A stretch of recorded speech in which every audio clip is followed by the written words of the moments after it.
like that. I was like, oh, well, that's kind of good. Like, it's gone down 58%. House values have gone up 300 and something percent in the same time frame. Yeah. Exactly.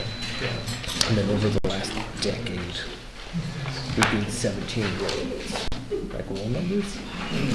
And it's One more time, say that. in the last decade, the chosen has gained 17 roll numbers. So something that they can assess and we can tax. Okay. And yet our population, based on the stats, has gone up more than 500.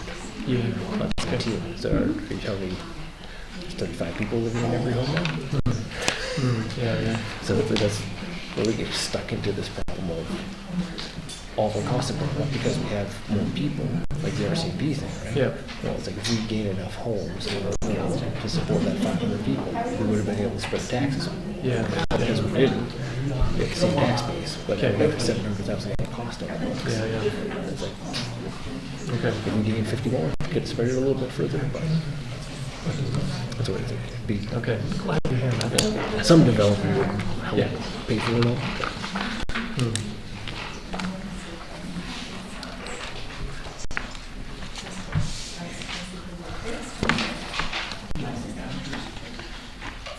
Okay.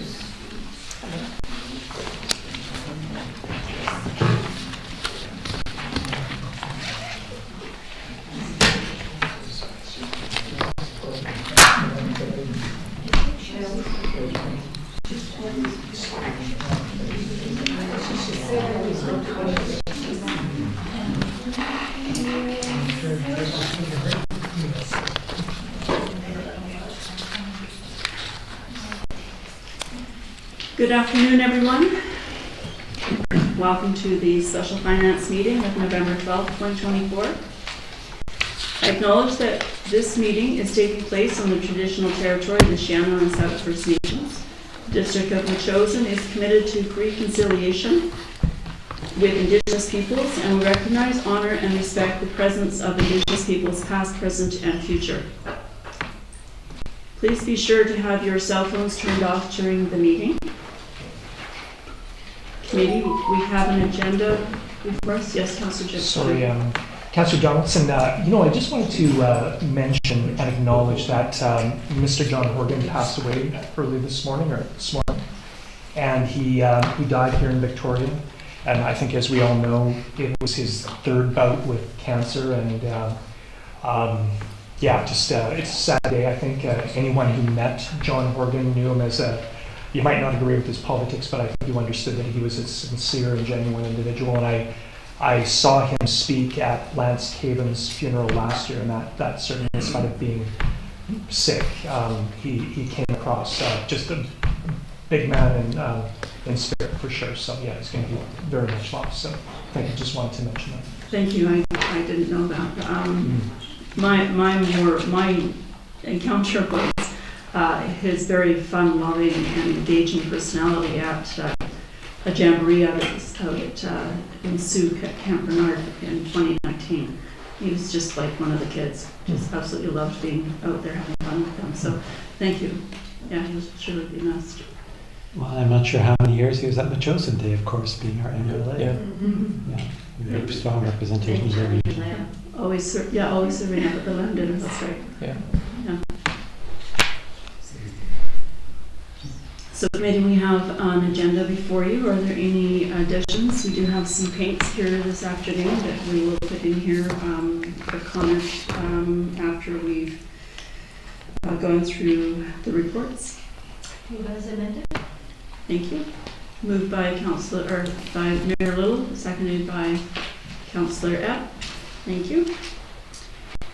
And the public, you're welcome to speak at public participation. If there's anyone in the community that would like to speak, now is the time. Please state your name and the street in which you live.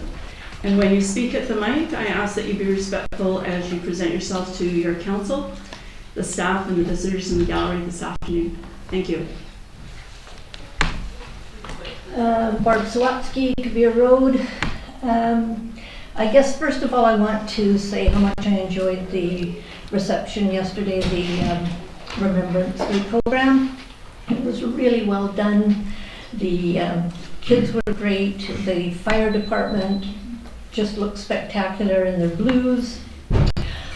the one thing that did stand out, well, didn't stand out, but one little thing was the size of the wreath that Machosen put down. I thought was very poor, especially when I saw that great big wreath that Sangster School brought out, and they're not even in Machosen, and we had a dinky little wreath, and I thought perhaps if some of the funds from maybe the volunteer appreciation night could be taken out of that and put to something a little more spectacular next year, it would show that our priorities aren't completely skewed.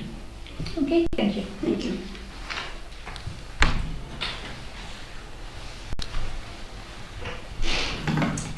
Jim McPherson, Eagle Tree Place.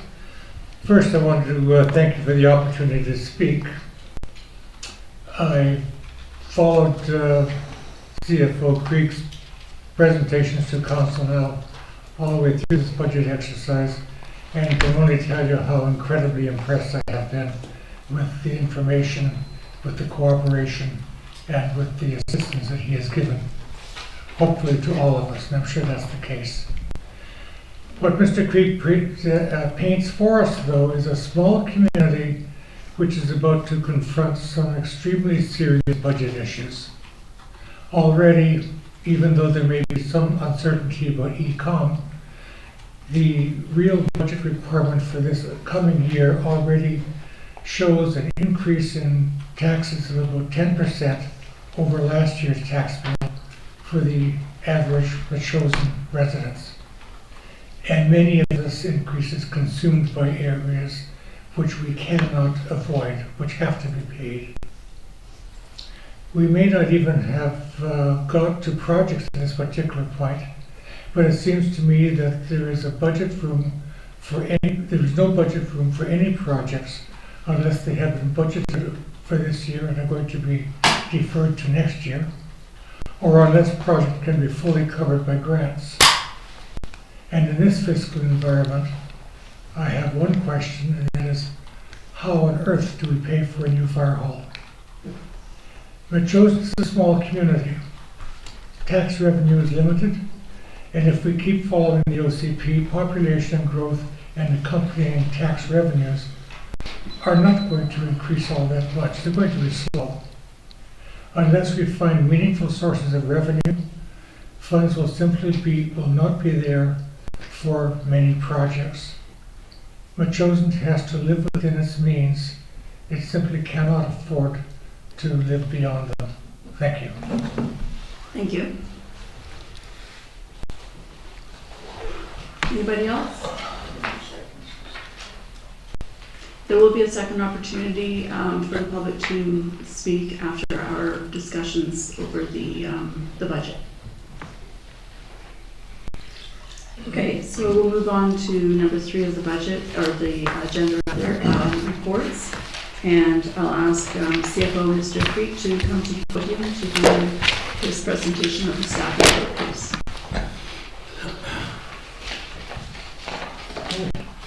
Thank you very much. Through the chair. So this budget presentation is about the fire department and emergency operations center. Going into, jumping ahead, question from last week, or I guess about 2.5 weeks ago now, regarding the leases that we have with a number of different properties in Machosen. There was wondering about who covers what they're paying, that kind of thing. The majority of leases are paying a dollar, like MACA, the community house, community hall.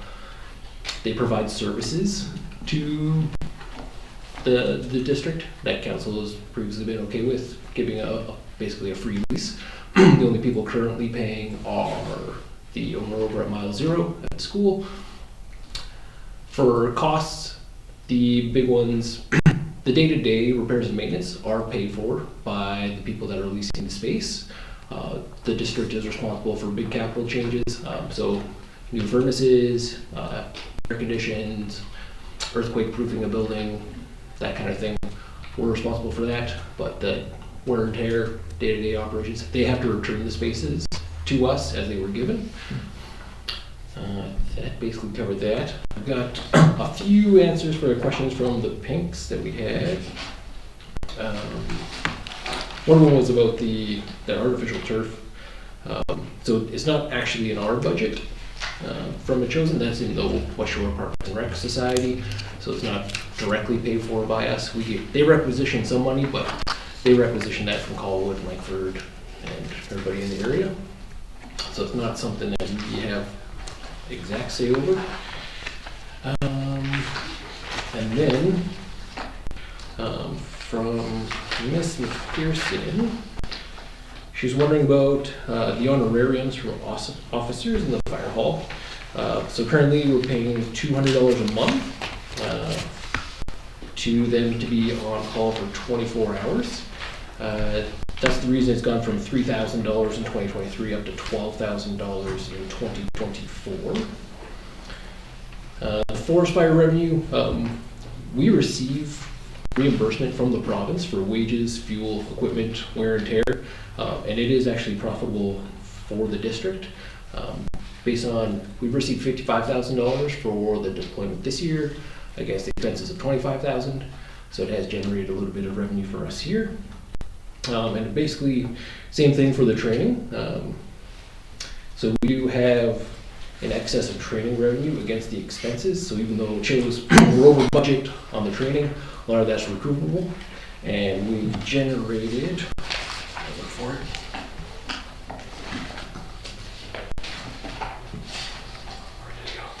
$63,000 this year against $45,000 of expense, making roughly $18,000. And then any excess training revenue kind of goes to offset any overages that might occur, or we put that into reserve for the fire department or any other place the council seems fit. Then there's questions about EOC and the different breakdown for there. So we've got emergency measures. That covers the programs that are involved in that. So search and rescue, communications, emergency social services, neighborhood programs, that type of thing. Got one thing that says total, supposed to be total programs, expenses. That covers community promotion, the honorariums for department heads, and a few other minor things. And then minor capital equipment, got about $5,000 a year for that. It's a lot of gutter sprinklers to put on homes that they use to help extinguish forest fires and prevent the fire from spreading. That's all I could get to this afternoon anyway, but I'll try and answer more next week. Mr. Creek, when you refer to training, is it training of our recruits or is it training with the other courses that take place over at the school? Intro training, yeah, not for the recruits. Thank you. So we'll move on to the budget for 2025 for 2029. So we'll start off. We've got a few overages for 2024. Licenses and dues. There's a new one for AED services.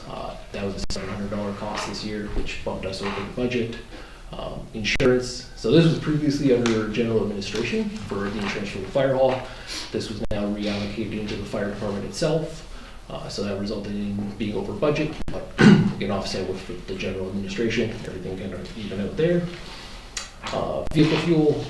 So there was more calls, resulting in more usage. I've got the number on that for the next slide. First responder equipment, more equipment has been purchased, needed for the increased number of health calls that have happened. Lots of AED pads, EpiPens, that type of thing. And then emergency operations center. So again, more AED purchases, and then community promotion. So we purchased 115 911 signs. And so these are address signs that go out on the road so that when the fire truck is coming, they can see which address it is and turn into the right driveway.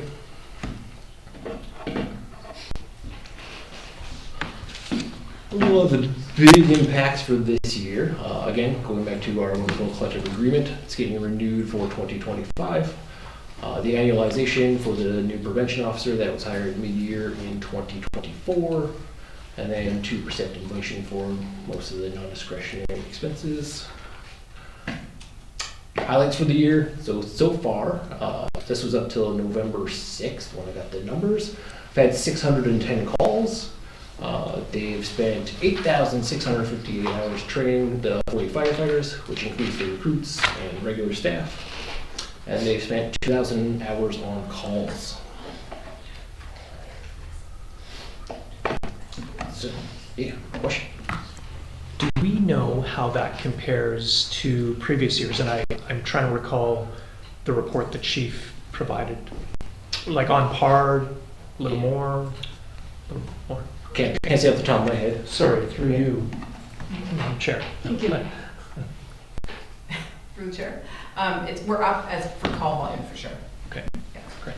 Thank Okay. Okay. So for the budget itself, a total increase of $61,084 from 2024.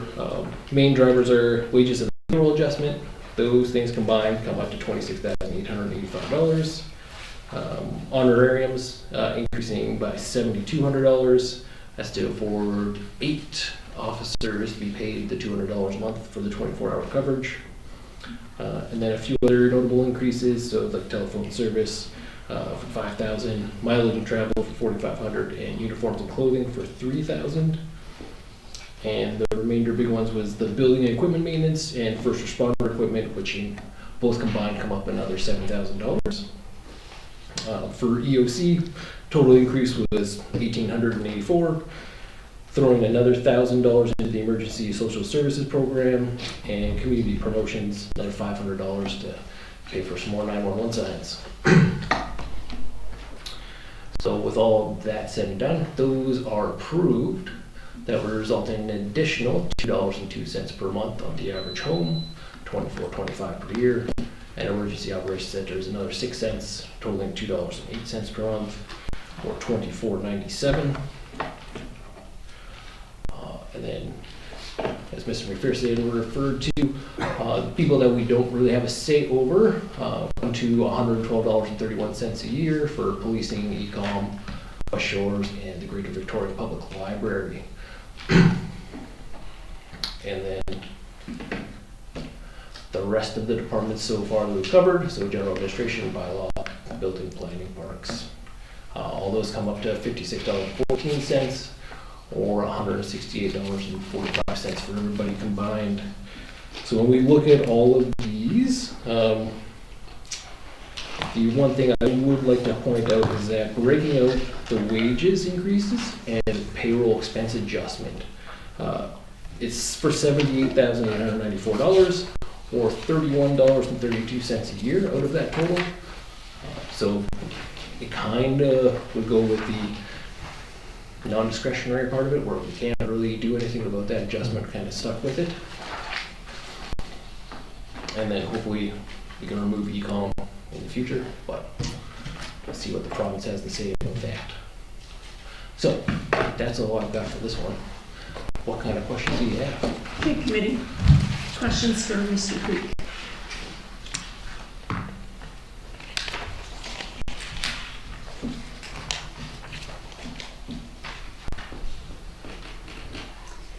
Councillor Gray.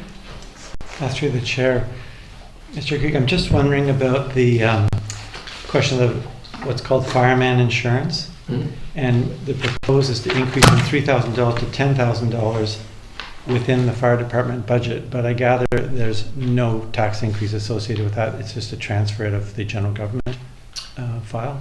Correct. Great. Well, I guess I'll correct you on that. There's going to be some kind of increase from our insurance. Like what we pay in 2025 is not what we're going to pay in 2024. So there'll be a slight increase, but not the full $7,000. Thank you.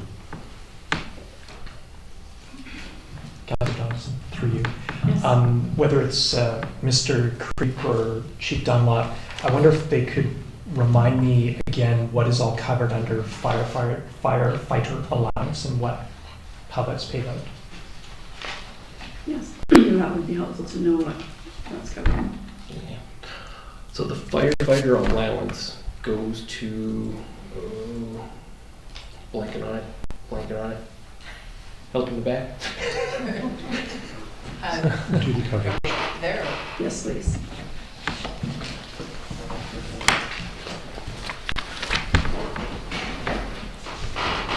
So the firefighter allowance covers two components. We have a 24-hour coverage at the fire hall. So we have two firefighters that stay at the fire hall from 6 p.m. until 6 a.m.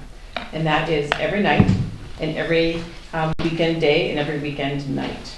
And this allows for a much faster response so that people don't have to drive to the hall and then respond. So we have people at the hall to respond directly to medical calls. So they get paid $50 for that 12-hour shift. And then the other component of that is when we have mutual aid calls, when we have MVIs, anything other than a medical call, then of course that's back to the page all, and everybody who is around and available will respond to that call, because we need more than 2 people for anything bigger than an FR call. So to be clear, the duty shift, they respond to FR calls, so that not everybody responds to that. We just have the 2 people, and they get paid the $50 a night to cover beach fires, stuff like that, any of that, those small type calls. And then anything bigger, it's an all page, and then anyone who's available can also respond to that call as needed. For an MVI, you might need a rescue and an engine, right, depending on the severity of it. So those people also get paid a small hourly rate. It's actually calculated by the minute to respond to that call. And those rates vary from $16 to $18 an hour. So that combined is what that money is for. And if I can just add, we are very hopeful this year, because now we've done this for a year now, this 24-hour coverage. We are going to make application to the Fire Underwriter Survey to be able to increase our grading, our home insurance grading for the entire municipality, which should hopefully see a significant savings in your home insurance. Now, obviously we have to apply for that, and that will take some time, but we have been given some assurance that that is looking very promising for the department and for the community. Thank you. Any other questions for the chiefs at the podium? Thank you. Just on this, Chief, how many people in the complement that would qualify for that firefighter allowance? Like, how many people can you draw on, officers and crew? Right. So we currently have, further to the discussion around the officer corps, we currently have 5 full officers. That's the deputy chief and a captain. And then we have, sorry, I can't do the math off the top of my head, 5 lieutenants or 7, 8. Yeah, I think that's how, and myself is 9. I don't include myself in that number. So that'd be 7 officers. And we have the acting lieutenants, and they're officers who are learning how to be officers for obvious risk and liability reasons. So your question again was, sorry? Well, it's how many crew can you draw on? Sorry. Yeah. Okay, so and that varies, right? Depending on, how many we currently have. We keep a roster of 40, which includes myself and the officers. So around 30 people is what we have as far as firefighters. Okay.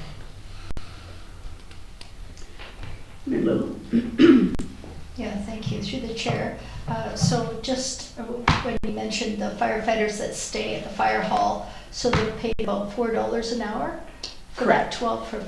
They're paid $50 for 12 hours, about $4 an hour? Correct. Okay. And then my second question is, there's much talk and to do about the training expenses, over budget but recoverable expense. Can you just go into that a little bit and explain that to all of us? Sure. Thank you. If I could just back up and support what our CFO was talking about, we have kind of categorized our training into 3 different components. We have our recruit training, which is approximately 4,000 hours worth of the recruit officer time, volunteers, they all come together, we train our new people for 6 months is generally what it comes down to. So that's the recruit training. We also have our regular, just fire department continual training, which is regulated by the government, how much we need to do. We should do live fire training every year, and just to keep people safe. Work safe requires that as well. So there's ongoing training for the firefighters. Then we also have the programming that we're doing over at the school right now, and those are courses that are opened up to outside agencies as well. So instead of us, for example, I have an officer that I need to get trained up. So let's say an emergency scene management course, as an example. It's 2 weekends long. So if we were to get this course in order to get our officers trained up, we would have to send them up island, over to the mainland, something like that, which costs food, travel, hotels, all that kind of thing. So years ago, we started hosting courses here. And it's become, now at that school, it's become a great asset to not only Metchosin, but to the South Island as well. So what we do there is we bring the courses here, we pay for all the logistics, and then bill that back to each of the members who attend. So that might be from Victoria or Saanich or Oak Bay or even Up Island. So that is where we're collecting not only the room rental as per the agreement, but we're recouping all the costs for any food that's served and the course fees and all that. Does that answer your question? Sorry, your question? Yeah, no, that answers my question, thank you. So I have a question. So I appreciate that we're doing all that training because keeping it on the island is beneficial. Going to a fire school at Vermilion, which is the one in Alberta or down in Texas, is you think you got to take 6 weeks off of work. If you get an employer to allow you to do that, it costs you minimum $17,000 just for the course, and then there's modules and stuff that you got to do to follow up on that. That's if you're going into any kind of emergency type of career, specifically firefighting. So we're offering a pretty good opportunity here for training. So I do appreciate that we're doing the stuff that we are at the school, and that it is starting to be some revenue generating. So hopefully we see more of that in the future. What is our retention of the recruits that we have that have the advantage of taking the training here for free from us? Do they stay 2 years, 4 years, 6 years? Do we have any kind of well, I was just actually starting to run those numbers. It depends. They're not leaving to go to other career departments, right? So I think there's a difference between, respectfully, it's not that we're hiring them to go get career jobs. Do some of them get career jobs? 100% they do. And all that does is create more engagement with the fire department here. So that's a benefit to us, as long as not everybody. And I understand the cost that we're putting into these recruits. A lot of people leave because of work. They move up island, and not firefighting work. Not everybody who comes into the fire department are going to be career firefighters, as much as they may want to be. What is the rate? I have to go back and actually run some numbers for you, but it's not a huge number. I don't even want to guesstimate it at this point in time. We had 9 that completed our recruit class last year, and none of them have left. We have the year before that. I'm just thinking off the top of my head, I can't think that any of those left.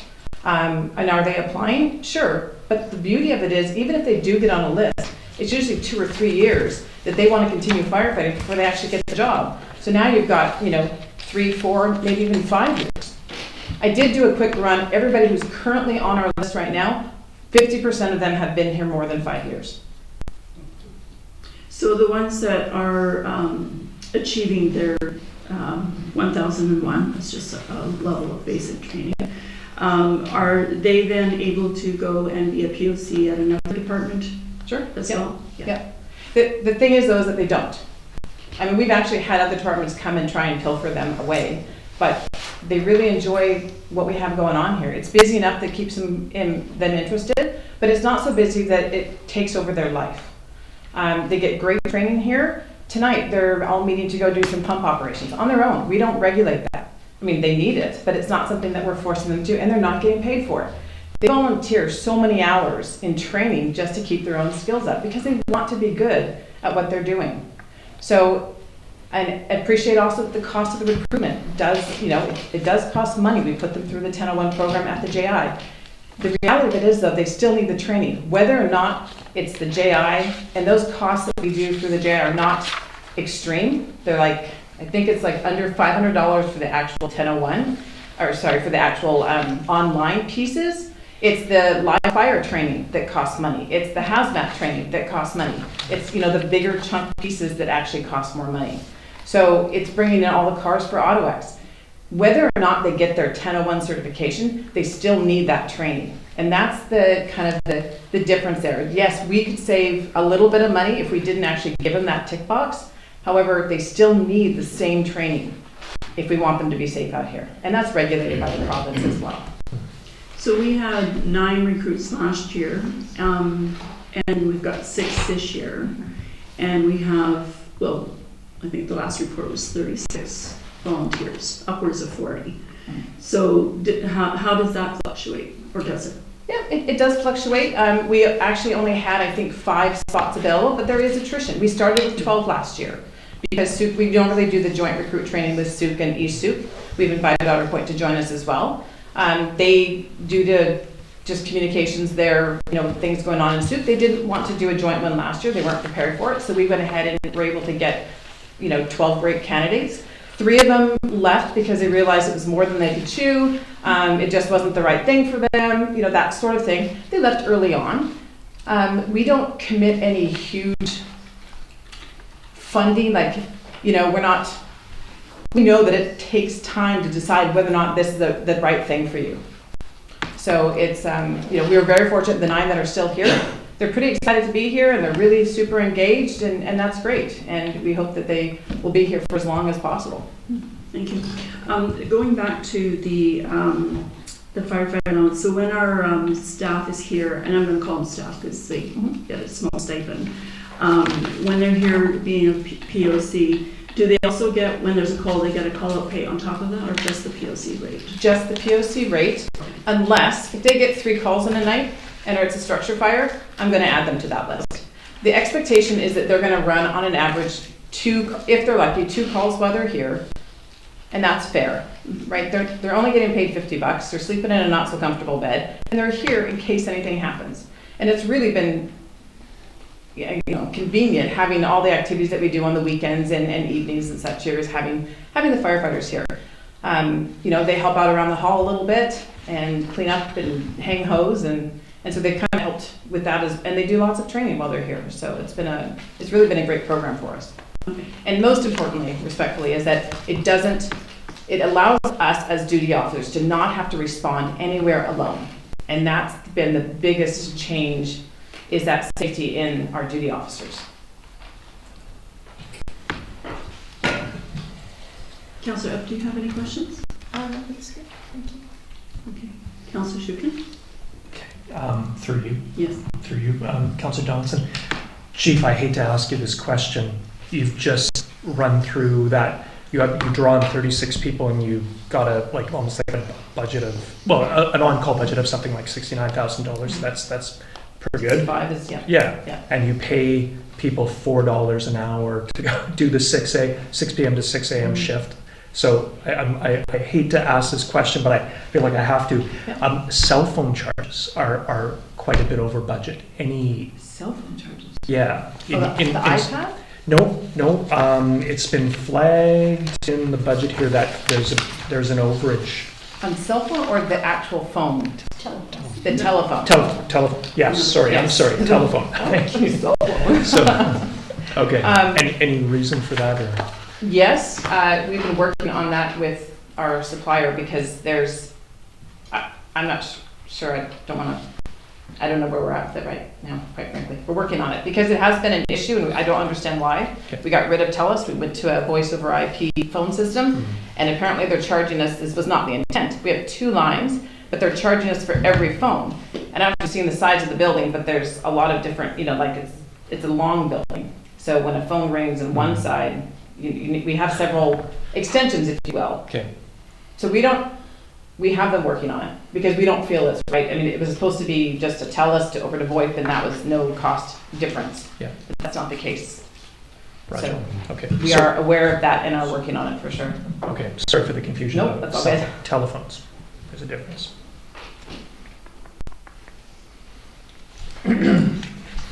Through the chair, the fire hall garbage, so you've got an increase in rubbish. So is that from the old school or the elementary school? They're not able to handle not the old heritage school, but the elementary school, there's a problem with disposal of the rubbish there, so they bring it to the fire hall? Yeah, I don't know if it's a problem. Last administration, I think it was around the end of the year, last year we had a garbage bin at the old school site. Whether it was for Maco or the commercial side, I don't know, but it was out there causing a lot of problems, just a whole bunch of garbage was being dumped there. So it was discussed that they start dumping garbage here at the fire hall. It's not locked. We've had ongoing issues with keys, and then it doesn't get dumped, and keys get dumped inside the garbage. And so anyway, we haven't had any issues with it, i.e. garbage dumped outside at all.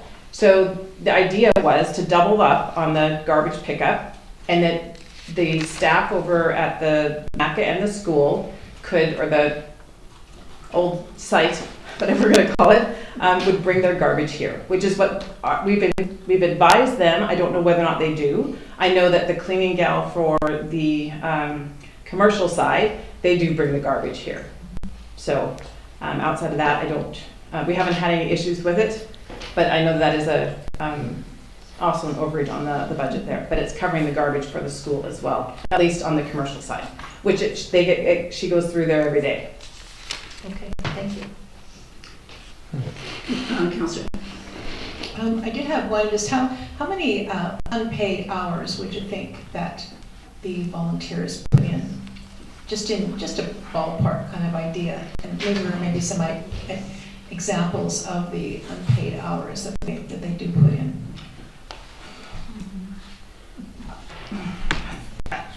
I mean, what I can tell you is that almost every day, there's probably 3 to 5 firefighters that are there from 5 o'clock until, in the evening. They come down and train together.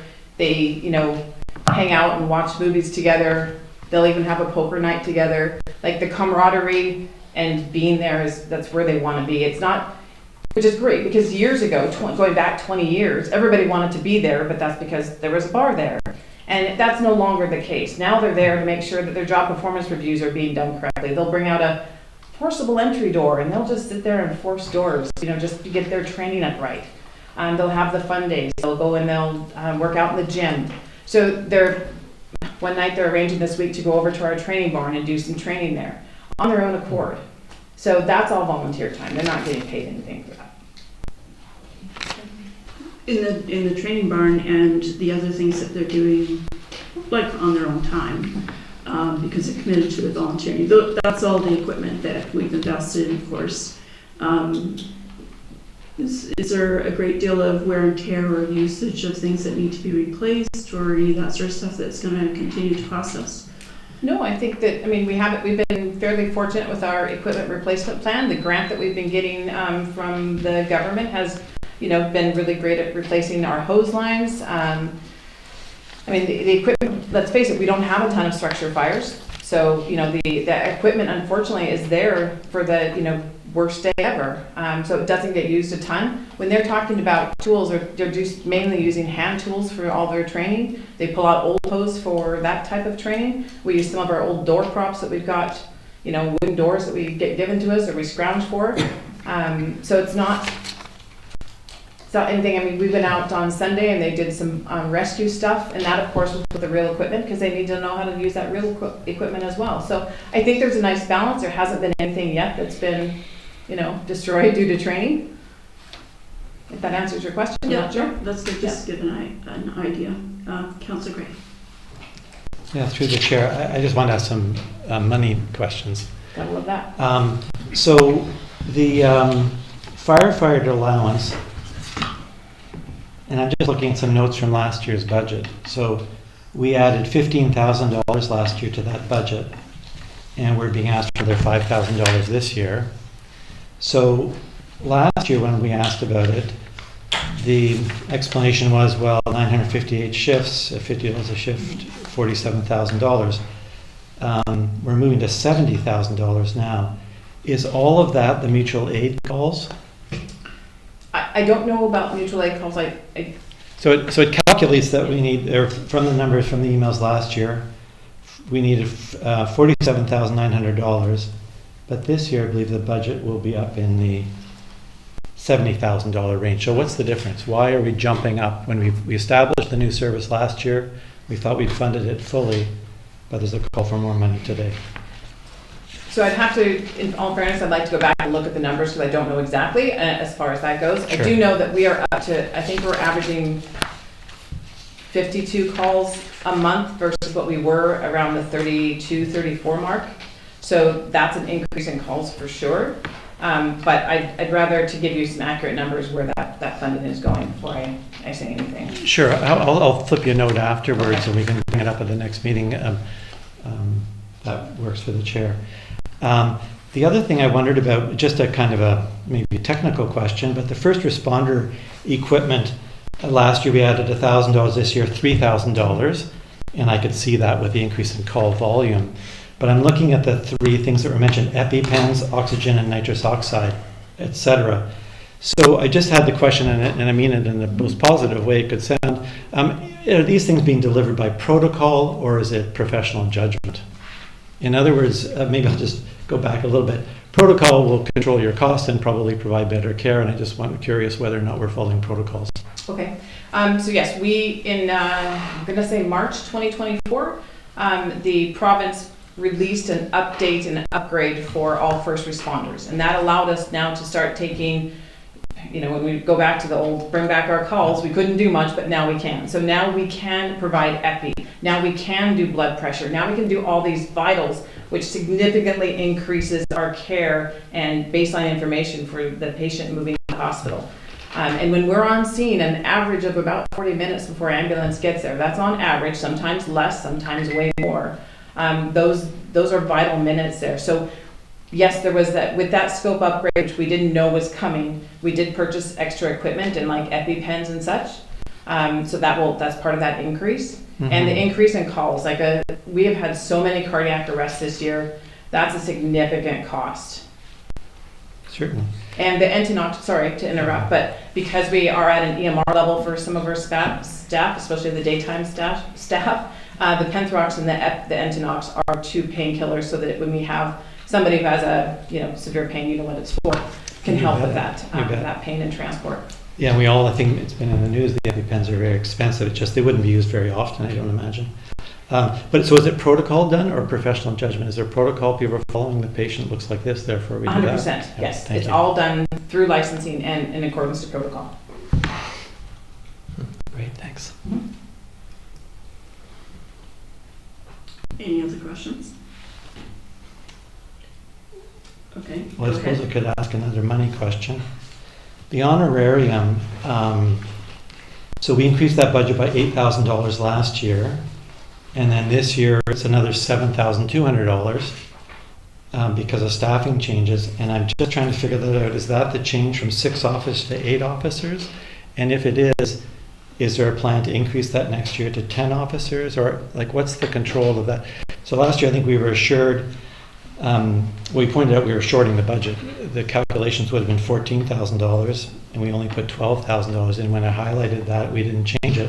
But this year, of course, we've overexpended. Mm-hmm. And now I'm just curious, what's the limit on that? Yeah, where are we managing that budget? I do need to take a look at that because I don't believe that I've asked for any. That's the 5 to 8. That's for next year's budget though, right? Okay. So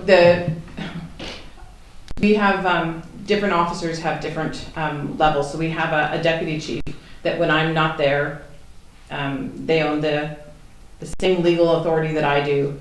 So that person should get paid a little bit more per month, and they're there watching things so that I don't have to be on shift all the time. So that is in there, and we have increased the number of officers, and that is definitely a service review if that is not something that the district wishes to do. An officer is on shift 24/7, and this is mainly so that I don't have to be on shift 24/7, and they're going out with that duty crew. So they take a shift, they rotate through on the weekends, so Friday night from 6 p.m. until Monday at 6 a.m. or if there's a holiday, then they do that holiday day as well. So they are landlocked to the district, they carry a battalion, and they respond to all calls as needed. So that's what that officer does. And so they do a rotation. The DC and I are not in that rotation as we are the duty officer for mutual aid calls and cover and that sort of thing. So right now there are, I'm going to say 7 of them, and 3 of them are acting. So that means they're learning how to do this. So we monitor them as chiefs as well. So it's kind of a balance, getting that education up there for those officers to learn how to be good officers. And then they all take that rotation also for weeknights. So they're on duty for, I think I calculated 100 hours over the course of a month. And they get paid a $200 stipend for that. Yeah. And they're assuming that responsibility. So to answer your question for numbers, you know, in a perfect world, I'd love to have 6 lieutenants, 2 captains, and a DC. But we know that that's not going to happen. So, yeah, we were just kind of discussing some numbers and what would the ideal be. Great.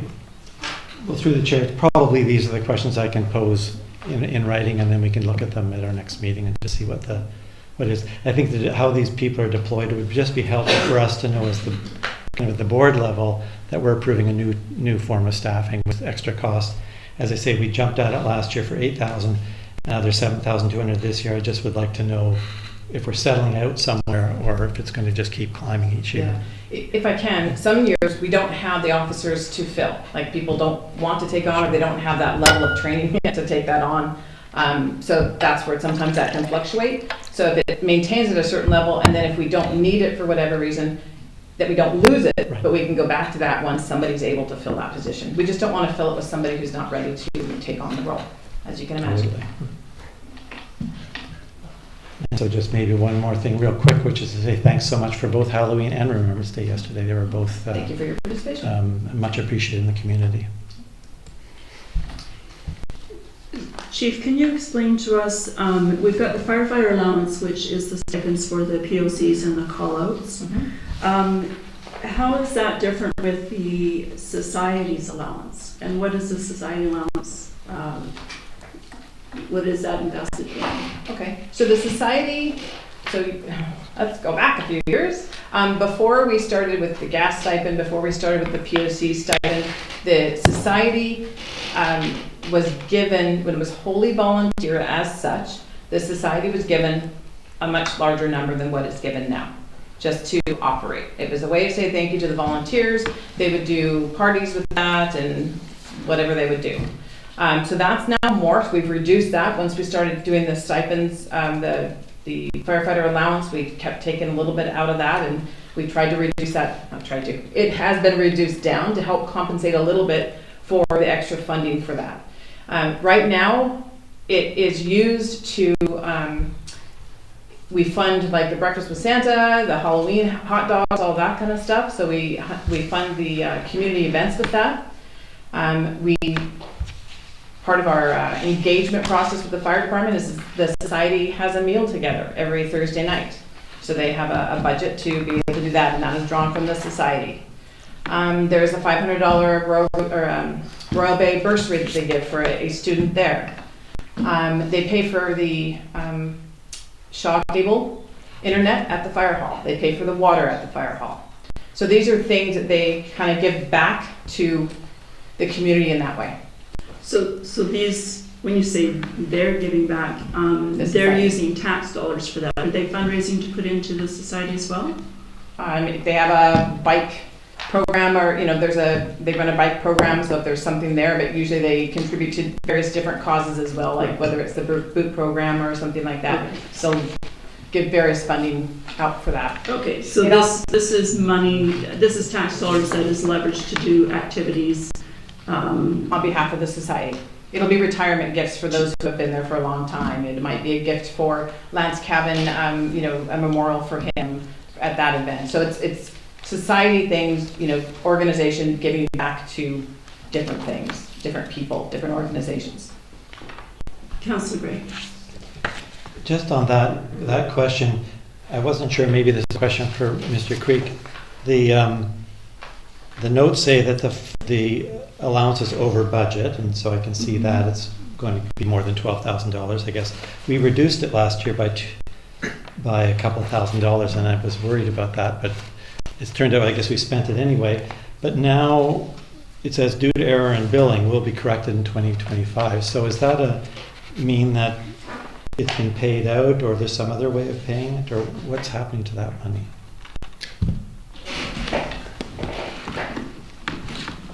error in billing, I guess. Yeah, what we ended up paying was about $3,800 every quarter, rather than paying the $3,000 a quarter. That resulted in the overage, so we're at about $15,000. And that is, after talking with the chief, she was like, nope, we should have just been paying whatever's in the budget. There's no reason to go over that. So we're correcting that going forward. Thanks. So I do have a question about the photocopying. Now, the photocopying and the garbage, I realize they're very small numbers. However, they're still tax dollars.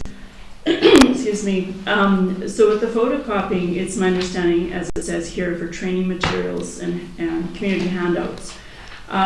It seems that, at least my experience has been with going to courses, and I'm doing more of those these days. A lot of stuff is going, a lot of this material is no longer in the form of paper, we're going electronic. Is that something that we could do more of, so we have less paper, less staff time printing stuff off, and give links to people before they even start the course that they come prepared for? Yeah, we still do that quite a bit. We give them that. Unfortunately, firefighters are very tactile people, and really, it's better to have a book or something in front of them. A lot of it is written information too, that they need to actually write something down. So, there is thought, if we've had the discussion of going completely iPad for everybody, and then they have to fill it in and do that. So there's potential, and we try and limit as much as we can. But a lot of the flyers and such are things that we just have to, print off for, community events and whatnot. So we'll endeavor to work on it. It's just very difficult when there's just so much coming your way that's being offloaded from the province and different organizations, to be able to actually have a read on things. It's being printed. And getting back to the garbage bin, there are people who actually do drop off their domestic garbage into those bins. I'm just wondering if, now that we've got 24-hour coverage, if we actually put a lock on it overnight and on weekends, because clearly we're not doing our garbage at the different buildings, that we just lock the bins up at night time and on weekends. And then we don't have to worry about losing locks, and when because I know that the garbage guy comes here like at 6:30 a.m. I've seen him that early. We certainly can, at the direction of the CAO, we can do that. I just don't understand the need, because it's not like we have garbage that's piled outside and we're never full. It's not overwhelming at this point. So if it's keeping garbage off the streets, would that not be a good thing? We can, if that's what's directed. We can figure out another solution to it. Councillor Gray. I had a completely different question now about uniforms and clothing, obviously very important. Mm-hmm. The budget seems to have been running at about $5,000 in 2022, 2023, and now this year we're going to add, or the proposal is to add $3,000. We spent a lot last year. We sort of doubled it. We went to $10,000 last year. I wonder, was there a reason for that particular? Is it the number of new people, or Well, something like twofold. that? I'm Which is not all good, exactly I'm just curious. Not exactly sure about that number, but last year we did have 12,000. We had 12 recruits instead of the 6. Yeah. And there was some money that was funded, hopefully, over by the grant that should hopefully have covered some of that overage, but maybe not 100% of it. Thank you.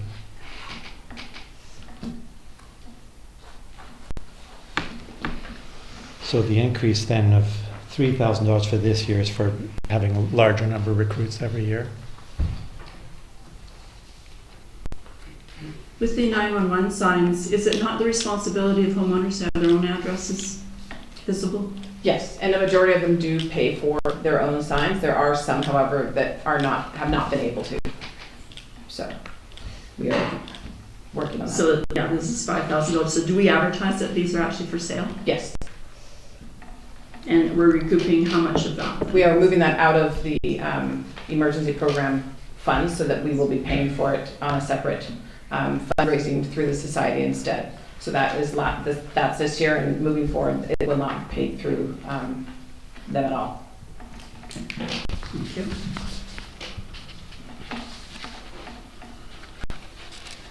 And for the community promotion, we're doing a lot. We're now that COVID's behind us, we're able to get back together and doing a monthly service to the community with presentations on all sorts of things. How many on average attendees are we getting for that once a month when you do those? Oh, that will vary on the topic.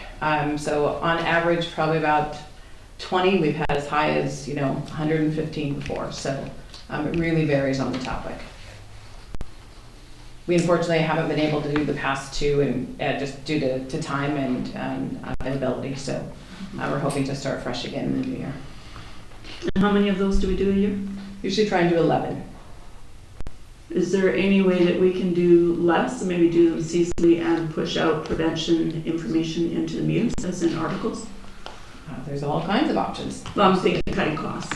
The budget is got several lines here that were over budget, so if we can find other ways of getting the same information out there in more creative ways, then reducing the tax dollars, and I think taxpayers will be happier as well.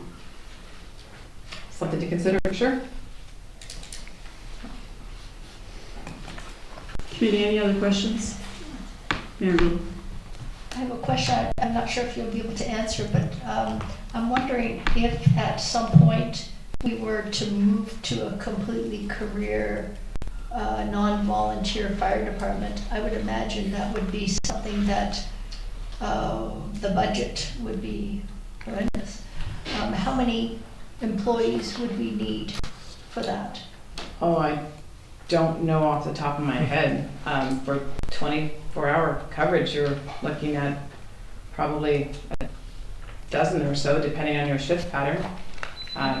So yeah, that would be significantly more. Even if you went to a union POT, which is also a thing now, that the volunteers could potentially go unionized, and that you're looking at for the same amount of hours, probably $400,000 a year. So we want to be able to make sure that our volunteers stay somewhat appeased on what we're, we want them to be happy here, so that that's not the direction that they go, because that will end up costing us a great deal more. And I don't expect that that's where they're looking to go right now. No, but it certainly is, we get a great deal from having a volunteer fire department, and with the service levels that the community has learned to expect. Okay, thank you. Councillor Gray. Just on picking up on the mayor's point, Councillor Donaldson, I'm wondering if it would be a good idea to just to clarify where we're at, to see and through the chair, Mr. Creek, would it be possible to do a comparison, sort of a cost comparison for with peer fire departments? Get us an idea of how we're doing. I'm very impressed with what we're receiving for the money we're paying, but I think it would be helpful to benchmark a little bit here to see where are we at. Following on the question that's the mayor's raised. Thanks. I can give you some organizations that are similar in size and it's respectfully to that point, if I can, to the chair, is that it's very difficult to compare organizations like East Souk and Highlands. They are, we're at that kind of in between odd mark. We're not as small as that, but we're not as big as Colwood and View Royal, right? So we're kind of at that in between. But there are certainly organizations around the province that are of similar size and makeup, and same size community as well, which is really important. And on that, just to affirm what you're saying, in talking with mayors actually from UBCM, very small communities, but then they're having infrastructures like dams and major highways going through that, so it's quite a lot different again, and they're volunteer departments as well, so with the same model as what we have with smaller population, even like 1,200 people. Councillor Jukin. Yeah, thank you, Councillor Gray, or Councillor Donaldson. I think it'd be interesting to get that information, but how useful is it? And is it interesting? Absolutely. But is it idle interest? And I would just, right now, as I understand it, our staff are flat out. The chief, beyond all the other things that she's done, is led two big community celebrations just in a very short time. So I would just leave it up to our Mr. Payette to see whether this is actually something that staff actually dedicate time to, because it's probably not a short exercise. So. Well, I can assure you that there are at least 6 career firefighters in this community that live here and work elsewhere that may even be interested in having just a conversation over coffee with any one of us in that regard. I do have a question for Mr. Creek.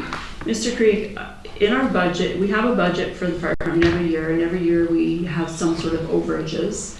And we have had, the chief's been very successful in getting grants. And the budget keeps going up. So the question that I keep getting from our taxpayers is, we have a budget that goes over, we have grants, but it doesn't seem to be offsetting those costs.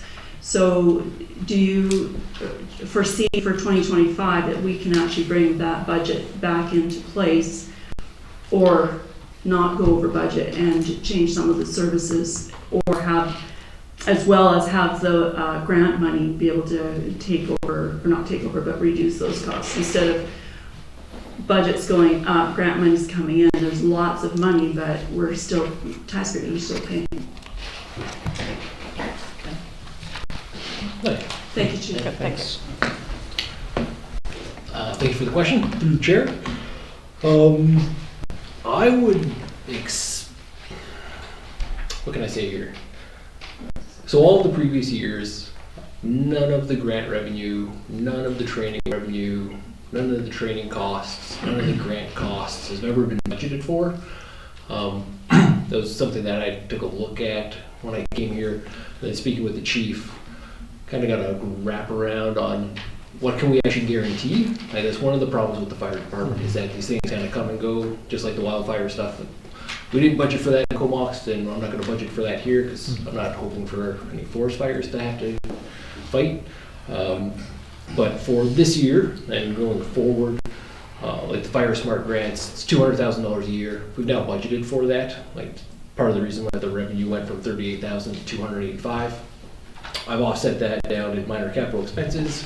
So instead of being 35, went up to 235.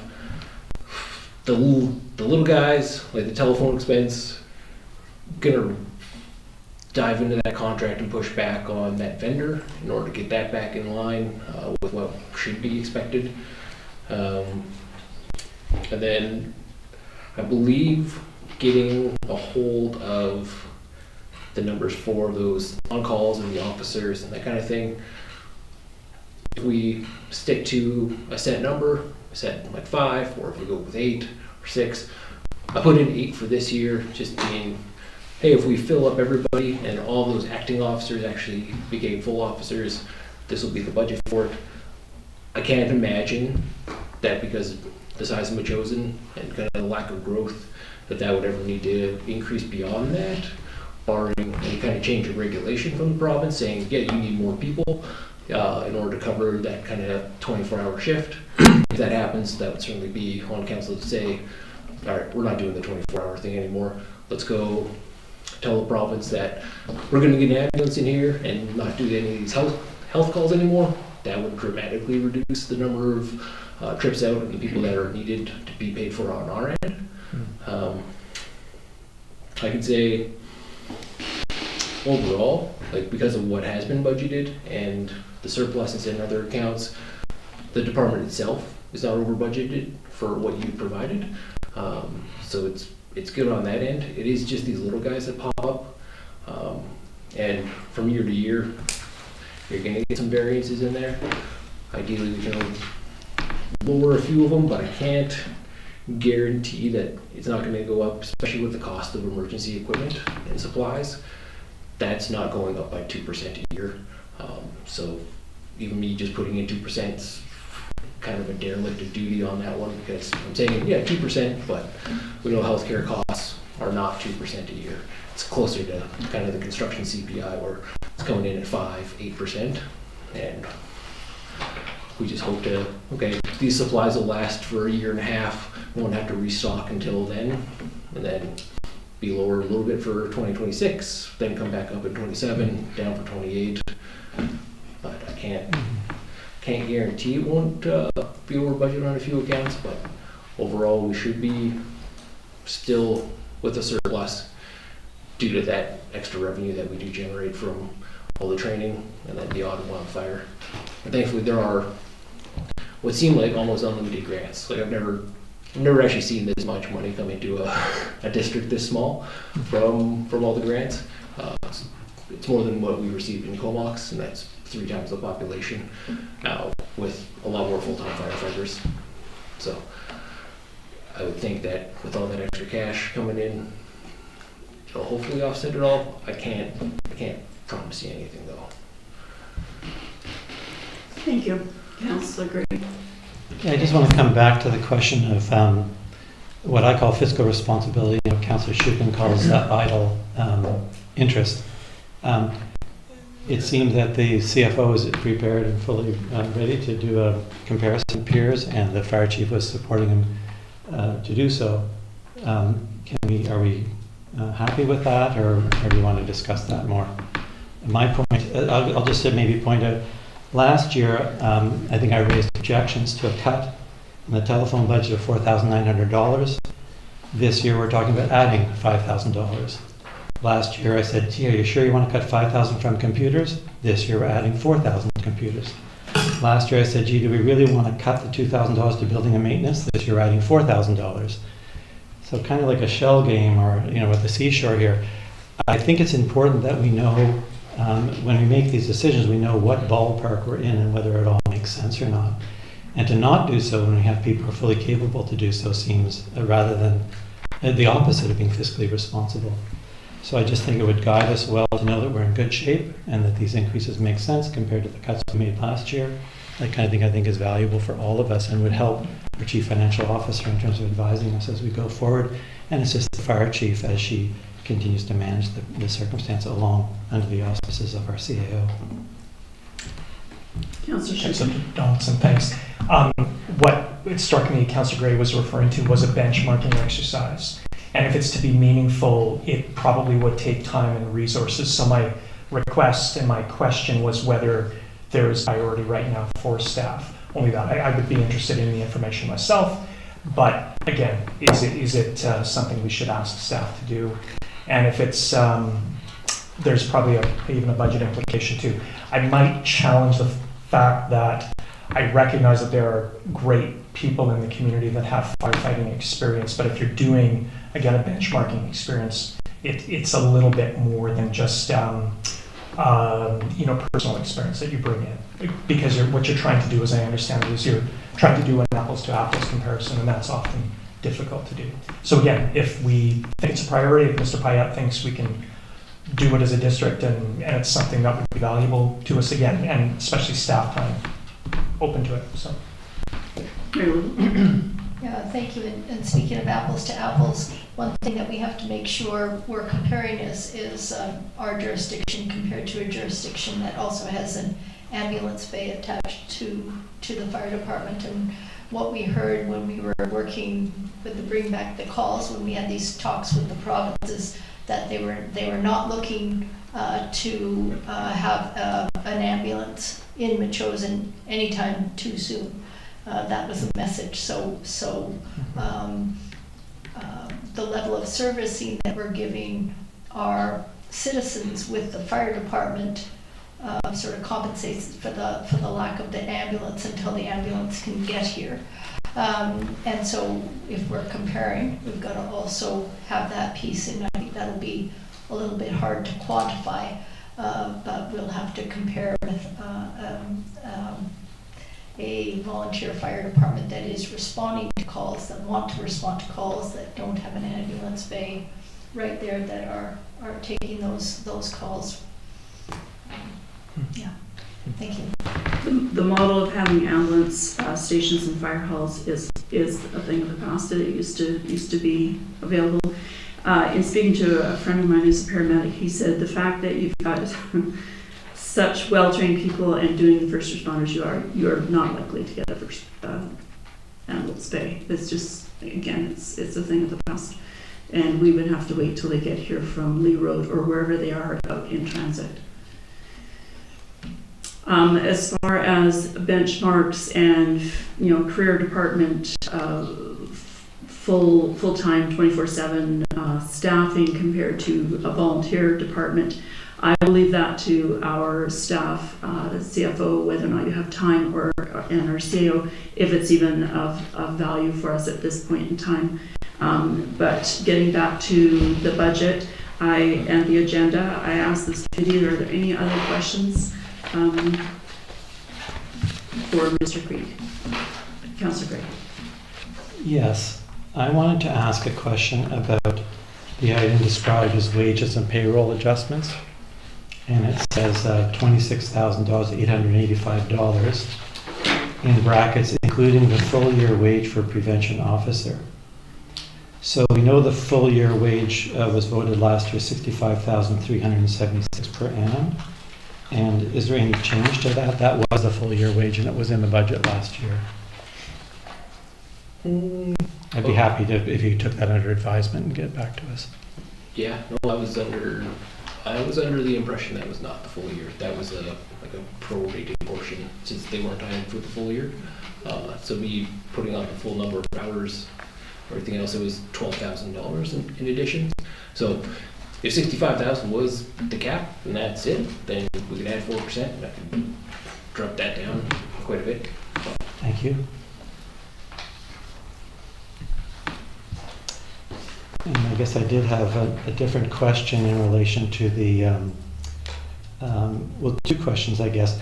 One is that, and I appreciate the slides you had up today. The briefing note, though, had policing and e-com and other taxing authorities, and I'm thinking those really fall under, would fall under page 5, district taxation increases, in the way I look at it, as we're the ones taxing for those services now, not somebody else. Yeah, I was trying to, sorry, through the chair.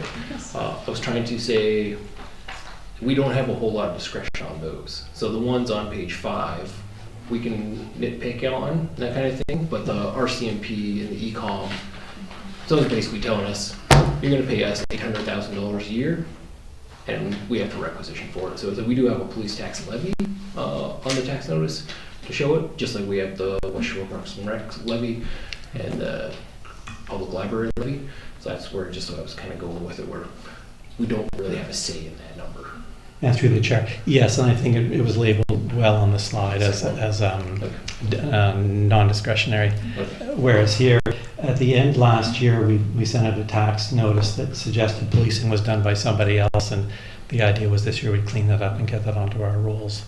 It's we're the ones taxing for it, not somebody else. Or they roll it into the general municipal mill rate? Well, like we've got here, fire department, EOC, police, they're part of our budget, our responsibilities. I can certainly do that. That's what council wants. We had, last year the issue was that it was the transition from being paid, by us, starting that off again. Councillor Schumann. I personally think that's something we need to talk a little further about. Because it's not our police force. We're only taxing for 70% of it. So it's the RCMP. So it's not the Machosen Police Department. So. That's great. The other question I had was in relation to the on the bottom of page 5, it's going through the district taxation increases. So through the chair to Mr. Creed, the increases above can be adjusted based on a few factors. And what I'm thinking of is that we're in a situation here where we heard public participation at the beginning, but we're also ourselves aware the tax increase is looking fairly sizable at this point, and it seems to me we're going to need to sharpen our pencils and live within our means. That's to say, make sure we don't have too big a tax increase. So keeping track, I think we had, the volunteer, these are not big money items, but the volunteer evening as one area, perhaps whether or not we decide to have electronic counting of ballots would be another one. I think we should keep track of the discretionary items because we may need to take what do you say? Cut those out basically if we're going to drop back, because we've got the discretionary, we've got the things that we have to pay for, And as things get tighter, I think most of the people in Metchosin want to see us manage the budget as tightly as we can. So if we could think about, I'm wondering about, having seen this today, I had a few questions which will get answered another day, but we'll need to come back and see what's discretionary and what's needed and necessary. And I want to support the fire department as best we can, but we have to be careful about our inevitable tax increase here. Thank you. Any other questions? Okay, so let's open this up to the public then, if we're finished with our discussion. Thank you, Mr. Creed. So if there's anybody from the public who'd like to speak at the podium and give us some input or ask a question, we will endeavor to do our best to provide you with some answers, and hopefully Mr. Creek will as well. State your name and your street, please. Thank you, Avril Yocum, Windfall Road. Some time ago there was discussion on the compound and training tower, and that it would be removed by the end of this year. So I don't know where that plays in the budget, whether the plan is it's going to be sold, so there'll be an income, or are we going to have to haul it away so it becomes an expense, or is it simply being relocated and it remains as an asset questionable for the fire department? So I'd like to know what's happening with the compound and the training tower. Thank you. Okay. Mr. Creek, do you have any information to date on that? Thank you. Through the chair. I don't have anything in the budget for relocating that or selling it. I think there's still some discussion over what might happen with the training tower, and either moving it to a new location for training or leaving it in the same spot and further the training operations at the school. I think that's still on council's table, kind of coming forward in the next few months. But currently, nothing in the budget for it. No. Okay, thank you.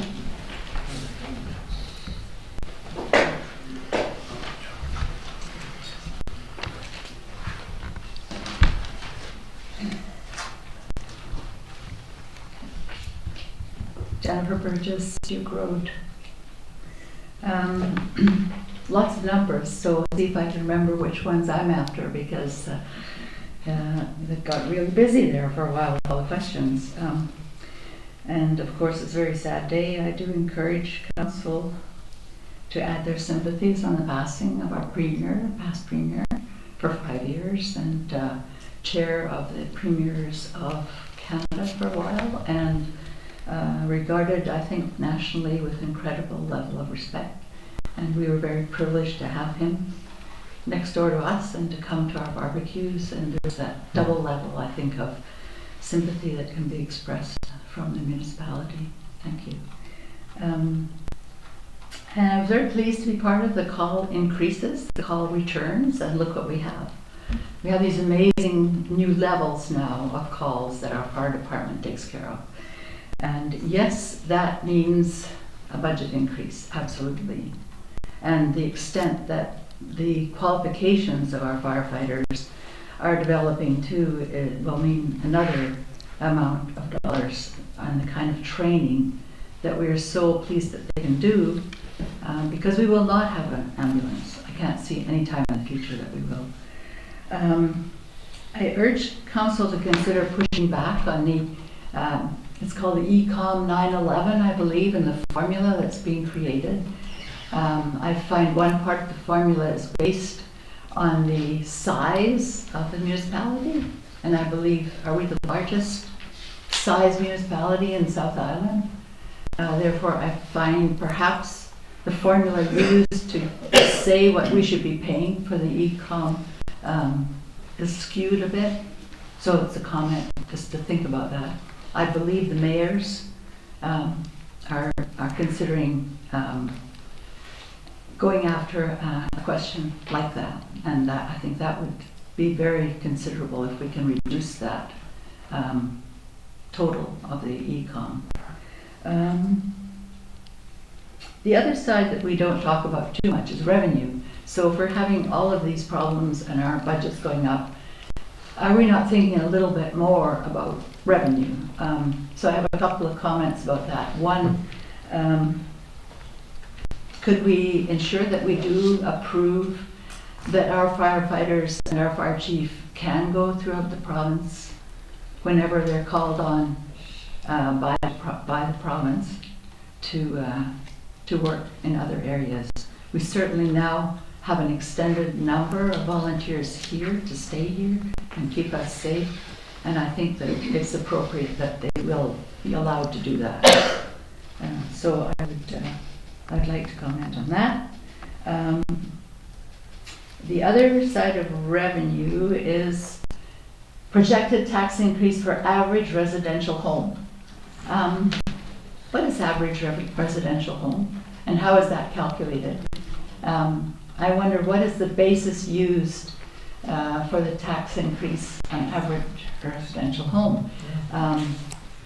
We end up in this community with a limited number of houses, which is obviously our main and only tax base, except for what we are granted by other groups. So it's interesting to note, though, that the assessment on those houses is increasing every single year. But never quite enough, I think, to meet what our budget increases are. So I think more thought could be given to where is the revenue coming from for our municipalities. You were talking about dams and industrial areas. We're never going to have those. But if this continues in this kind of debt for our residents, continues, revenue has to be seriously thought about. I don't know how. The one line I would say in the items, I think, that I'd like to point out is the building insurance has tripled. I imagine throughout the province everything insurance-wise is tripling these days, even for us as personal homeowners. So, but I'm not quite sure why that suddenly at the triple number has been moved over into the fire budget, whereas before it was in, I believe, the general government budget. Does that make another, bump in our fire hall budget that really is not a bump because it was already in government, general government anyhow? So I wouldn't like it to be thought of as an increase in the budget of the fire hall. That's all. And I think that's possibly all the questions that I have today, but you know me, I will be back. Yeah, the average 10% increase is something that is something to consider. So, thank you very much. Yeah. Marilyn, did you have a question? I don't have a question, but a comment responding to the Econ 911. This is continually discussed with the mayors of the South Island. We are pushing back on it. We haven't signed on the dotted line. We will continue to ask questions. We're waiting for the new government to come in, which will be this week, and then we will know who to address our concerns to.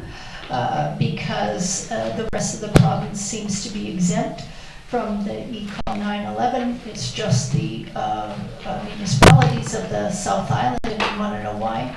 We don't understand the funding model, so we ask questions. And just on Friday, I received a letter which I've given to the CAO, and he's going to respond on what are our next steps in discussion. So that is a topic of great importance, and all of the mayors are talking about it. Every time we get together, we talk about it, and we have been for the last 6 months. And then on the question of deployment, you're absolutely correct.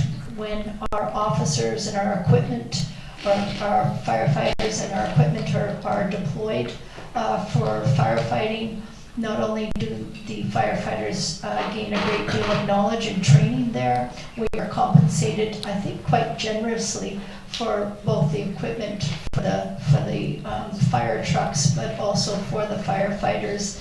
I would encourage the firefighters to continue to be deployed. And it also helps with morale and confidence boosting, things that we can't really measure and it's very hard to quantify. And so, and in terms of revenue, yeah, I think we need to have this discussion of revenue. How are we going to talk about sustainability, economic sustainability in this community? And I've talked to our new CFO about this, and I think it will be a continual discussion. Thank you. Thank you.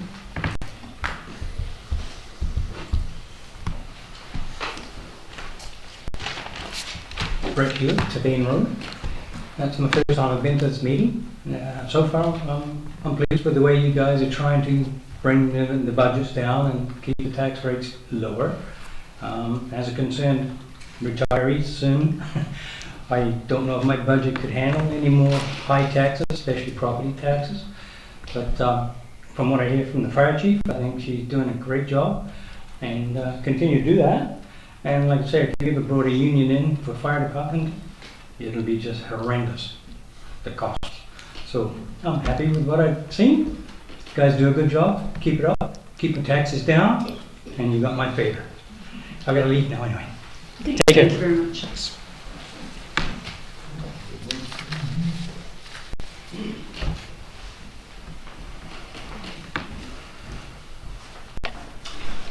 Gary Lamb, Hackamore Drive. Just a question for the CFO. As I understand in a previous session, the average residential home is 1.3, and the chosen, that's the value that's been set. So with that in mind, these projected tax increase for a $1.3 million value home, that's what taxpayer could expect as an increase? Correct. And there's additional components still to be determined and come in as well. So at this point, do you have any idea what that total projected tax increase is going to be for an average residential home?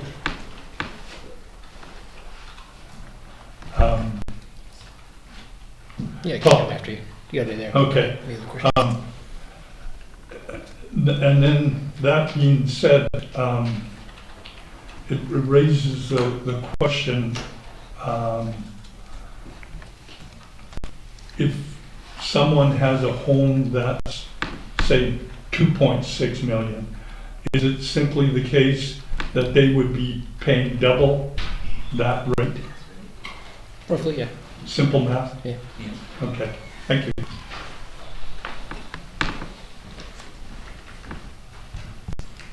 Anyone else in the gallery like to speak?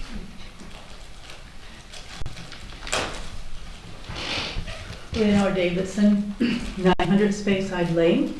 I only have thought, I think the fire department is doing a good job.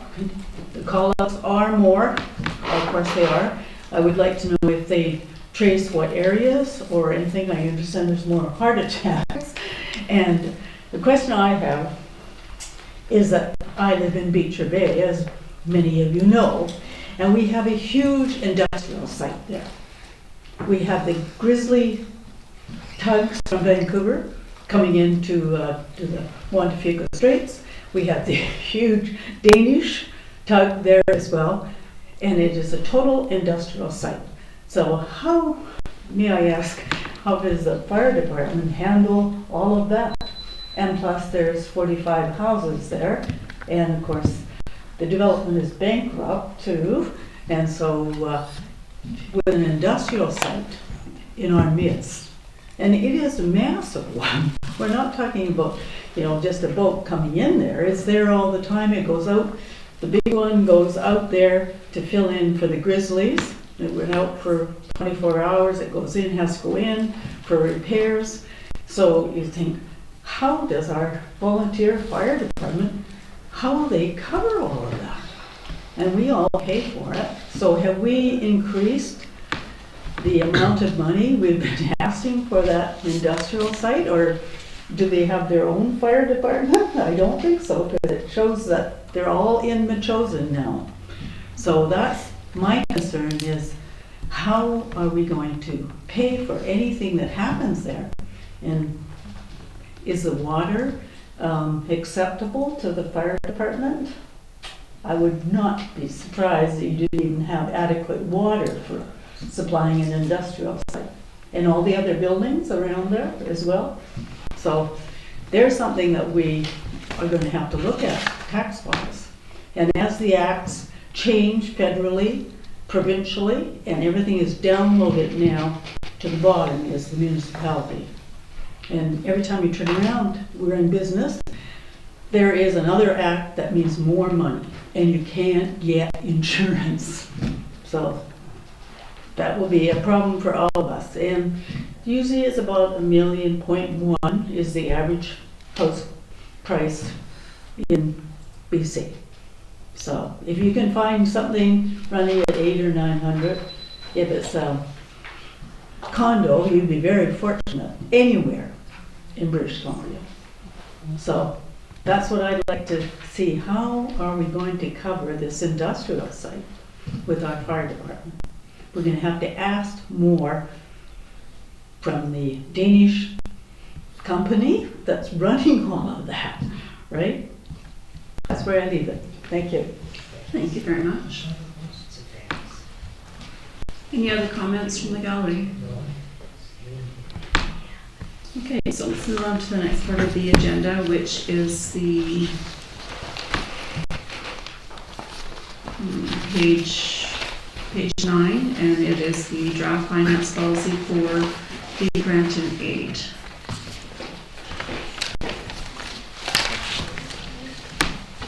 Thank you, through the chair. I'm just going to answer a couple of quick questions there. Yes, please. So Jennifer was wondering about the average residential home calculation. So Mr. Lamb said, mentioned it was $1.3 million, and that is based on information from BC Assessment. So I take the total value of the land and improvement and divide that by the total number of single-family home folios that we have, and that's how we come up to the 1.3. She's wondering about the building insurance tripling. Wasn't the building insurance tripling per se? So there's the regular part, $3,000 was for fireman insurance, so that's just the liability to cover them as human beings, and then $6,300 this year popped in for the property insurance. So that was moved from the general government down into the fire department. Seems like it happened before I got here, but it seems like a proper spot for it. So I wasn't going to rock the boat on that one and just kind of leave that as budgeted. Mr. Lamb was asking about the projected tax increase. So based on everything we have here so far, it's like roughly an 8% tax increase to that $1.3 million home. And again, some wiggle room. We'll discuss further with council on what we can lower, remove, and then what'll end up staying. I've already seen a couple of things that I can end up changing, and then hopefully by the end of the year, once I have all the numbers, a lot of this was based on projections, so me taking into account the last 2-3 months of the year and saying, okay, if we get the same amount that we did last year into this year, we're going to be over, therefore I need more. If we don't end up having that and it kind of evens out, we can lower that a little bit more. And then Ms. Davidson, so about Beecher Bay, our revenue did go up by $7,000 this year, which is about 20% of what we were charging to Beecher Bay. I haven't seen that actual contract. I don't know what it includes, if it has been bumped up because of the additional properties, because of the industrial park, but certainly something we can look at. I think that's about it. Yeah. So, on to grants and aid. So this is, Councillor Donaldson brought this up as our previous grant and aid policy was about a page long and kind of lacked lot of detail. There's a lot of wiggle room for grants, and this is kind of shoring it up, make it a little easier for everybody to understand, and takes a little bit of stress off of council on choosing who gets approved and who doesn't. So we've gone with the idea of having two categories for grants. So one for capital grants in aid, and one for one-time grants in aid. Capital, again, you'd be looking at grants for capital in relation to a society that owns or is leasing district-owned property. So say MACA or the community hall or the community house. And then for one-time grants, more along the line of they're holding an event in the community that's a benefit to everybody here. They would fill in an application, submit that, and we would approve it based on how many people they're helping, and if it matches with our strategic priorities that council has set, and as long as they're not doubling up on some service that's already provided. So we've created a scorecard based on for Ms. Donaldson, along with the review of other municipalities that have had larger grant and aid policies. For this purpose, staff, in particular I, would end up reviewing grant applications that come in based on the criteria in the scorecard. As long as they meet those, I'll put in a score for it. I'll submit that to council. Council can then review it. I'm only going to pass along the ones that actually can meet the eligibility requirements for it. So you have to be a registered society. If you want more than $1,000, then we're not funding any deficits from the previous year. We're not canceling out any services that are already provided by us or another organization. And then with that, give it to you guys, and you can debate here on what should be approved or not. The deadline is going to be March 50th or 30th, one of the two. And then hopefully get the checks cut April, May, kind of depending on how long it takes to debate whether or not it happens. There was a proposal to set a cap, so say 75% of the total grant aid budget. It would be authorized at the initial March 31st deadline. I didn't want to put you, like hamstring you into a specific amount in case you got a really good application and that was going to take up 100% of the budget. So I'm going to leave that open. Something to keep in the back of your mind though, when looking through them, it's like, hey, maybe we should save a little bit of money for ones that pop up later on in the year, say July, October, November, maybe something for Christmas time, that kind of thing. And I can kind of leave it at that. One thing is that the current budget set in the 2025 through 2029 is $5,000 for grants and aid. Apparently this was $10,000 previously. It was lowered because of the RCMP costs that were coming on board. Didn't know how much that was going to impact everybody. So something that to consider if you want to increase that a little bit more. We are on the low end of grants and aid. I was on a conference with a number of CFOs around the province for their grants and aid, and we're doing like 0.01% of our property taxes. Other people are 1%, 5%. So there's a lot of wiggle room. Like people are sent out quite a bit. Some people don't send out as much. Kind of depends on how you're feeling. But as long as it kind of meets a need and supporting the community, something to consider. Questions? Councillor Shukin. Thank you, Councillor Donaldson, and through you. So, Mr. Creek, you would do the evaluation for us, and then you would forward the ones that sort of cross that bar to us. Correct. Yeah. And would you bring them to us with sort of the grade, or would it just be after that it would be up to us to do the selection, if you will? So I would provide my little scorecard with it. Okay. I would just have it. My report would be ranked people who had 99 out of 100 down to like 10 out of 100, okay. And then leave it up to the council to choose which ones they actually want to do. You can certainly rescore it. I don't think that I'm all knowing or anything like that, but I have zero bias. I don't live here. I don't really know anybody, so I'm not going to be skewed either way. I'm just going to totally base it on criteria, fit meets your strategic priorities, and after reviewing their financial information, make sure they need the funds and they can't go seek it somewhere else. follow. In years past, we have provided funding to organizations that are outside of Metchosin. And we've done that because they fit the ethics of both the council and the community. So for example, there was a funding request from, I forget the exact name of it, but it was basically the crisis line in Metchosin. So I think we all agreed that that was a worthy initiative.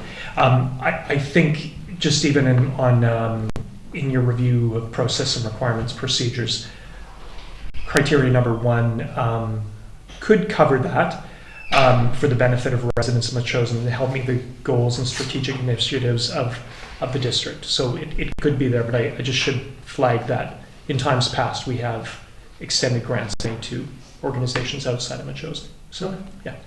Thank you.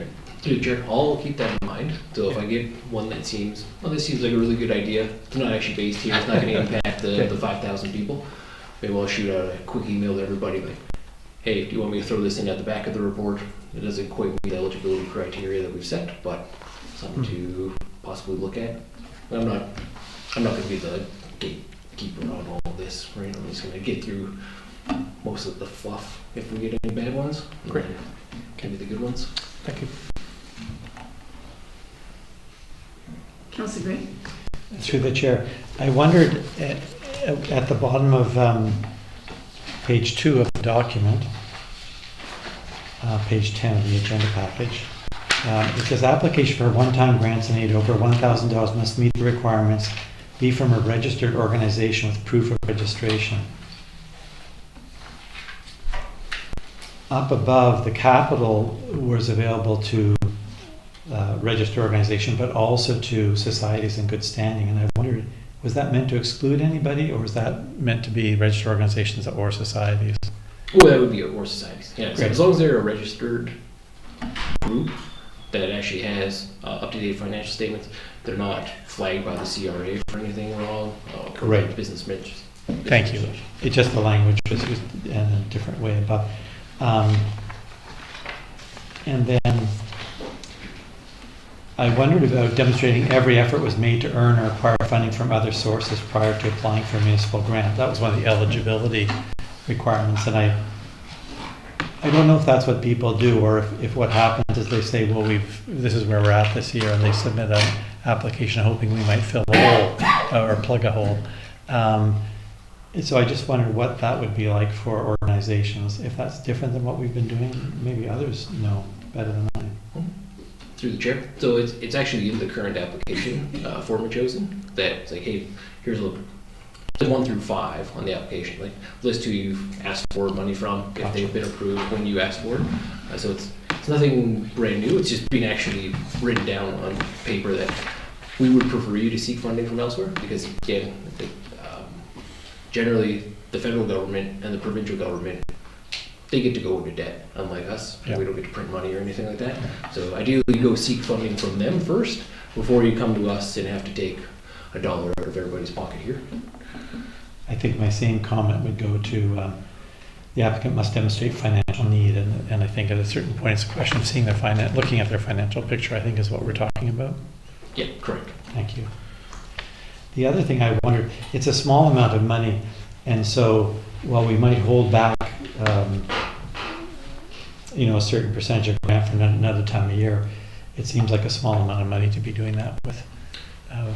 So just a thought as you're looking at it. Through the chair, that's correct. Yeah, the $5,000 is not a whole lot of money nowadays, especially when you get a dozen or so requests. And pretty much anybody's going to be asking for $1,000 because maybe someone will ask for $100 for a basket or something like that, but it's pretty hard to parse that out and still provide help to everybody that needs it. So through the chair, perhaps that depends on the applicants of the year, and you can take a look at that as we see them coming forward. I'm not objecting to the idea, just that it's won't be easy to implement necessarily. My last comment would be to offer my thanks for putting the work in to get this done. This is something that I think will be a big help to us. Mayor Little? Thank you. Through the chair, I like the point of the best practices would be to limit the approved grants to the original deadline to 75%. because last year we did have a request mid-year, I think twice. One of them was from the Seniors Association at the West Shore Parks and Rec. They wanted a basket, I think it was $85 or $100, but we didn't have any money left in our grant and aid. So I'd like to keep some in the eventuality that something will come up during that year. When I was doing the research for this earlier this year, and I looked at a lot of the communities around us on the Lower Island as well as in the interior, it was interesting to learn what different people do. And as Mr. Creek has said, we're really like the 0.01%, but it is what we're affording. And we've had people that we've never even heard of before come and ask for money. They make the rounds. They've made it clear to make the rounds. When people like the senior center, and other seniors do go there, it would have been great to help them out, but we weren't able to. One of our neighboring municipalities, View Royal, their complete grant and aid comes from their funds from the casino. So if they're getting $80,000, it all goes into their grant and aid. It's just a different way of doing things. It's not what we would do. And I'm not sure if it was them, but there was another one that did hold back 20%. I think at the end of the day, we need to realize that if we have $5,000 there and people come and ask, we don't have to give all of it away. It may be that maybe some of them just don't fit by how Mr. Creek's put this together. And if somebody does come up throughout the year, like the Wounded Warriors was another one that was a very good cause. I mean, our community, there's community members that help in different ways with that, but us as a council weren't able to. This sort of flushes out some of that. So I don't know if we need to put something aside or not, but I think we need to be wise in when we're looking at this, that if 5 people come and we've got them all asking for $1,000, we don't necessarily have to give all that $5,000 away. So this sort of helps us sort through that a little bit differently with priorities. Councillor Ray? Did you need a recommendation that this go to council, a motion to that effect? So there's 2 ways of looking at it, that we can refer it to staff for changes, or we can, if it's good to go, then we can send it to council for approval. So that's up to this committee. What would you like to do? I did have one other question. Yeah, absolutely. It was just, I wondered through the chair, Mr. Creekin, if, I'm not sure we know the answer to this one, but what would be best practices for the district in terms of, we're subsidizing a number of community groups, which I appreciate, it's great. And then I was learning, of course, through the variety of presentations at council, that those organizations then make grants to other groups. And so it's kind of like the district is making grants to other groups through these organizations. And I wondered, is there anything in the community charter elsewhere that, are we permitted to do that? We're kind of transferring money to somebody else to transfer this to a third party. And I just didn't know if that's all good or how we should approach it. So through the chair, there's nothing in the community charter that prevents you providing low-cost rent, and then that organization and using the money that they've saved to provide grants to somebody else. It's more of the optics of how that looks. So if you wanted to take more control of it, certainly ways that we could wrangle that. One thought was, it's like, okay, what if we started charging them rent, and then that turned into our grant and aid budget, much like them taking the casino money, turning that into their grant and aid budget. We could increase the rent and say, hey, like, instead of you being able to hand out grants because you don't pay any rent, we're going to charge you rent, and then we're going to take that money and give it back to the community in another way. Just as one example. But. Thank you. And I think I read somewhere in here about the some of the registered societies. They have bylaws and constitutions. I did belong to, I still do, a society where they were restricted. They were not allowed to give money to other organizations. So, and that happened when we had the big floods in 2021.